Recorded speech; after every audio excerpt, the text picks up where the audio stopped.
Bonjour tout le monde. J'ai décidé de faire un challenge un peu fou à l'annonce des Oscars 2022, c'est-à-dire de revoir tous les Oscars du meilleur film depuis 1929, soit 94 films. Je veux les regarder en une année, ça veut dire 2 films par semaine.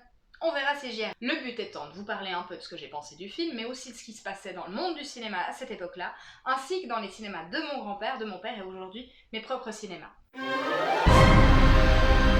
J'en ai raté 6. J'ai cru comprendre que Drive My Car était fantastique, que Belfast était un très très bon film, Coda ne sort pas en Europe, quant aux 3 autres je ne les ai pas vus. Je suis une grande fan de Dune, donc je vais pas être objective. J'ai vraiment aimé et adoré Nightmare Alley qui pour moi est vraiment du grand cinéma. The Power of the Dog est magnifiquement réalisé. Quant à Don't Look Up, très intelligemment fait, mais de là à gagner l'Oscar du meilleur film, j'en doute. Petite déduction, souvent l'Oscar du meilleur film a reçu un Golden Globe. Cette année, sur les 5 nominés du meilleur film dramatique, le gagnant est, je vous le donne dans le mille, The Power of the Dog. Et sur les 5 nominés du meilleur film de comédie ou musical, West Side Story.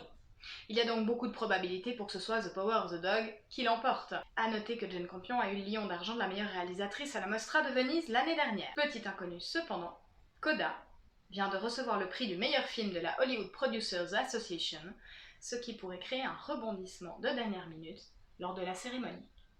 Et vous, qu'en pensez-vous ?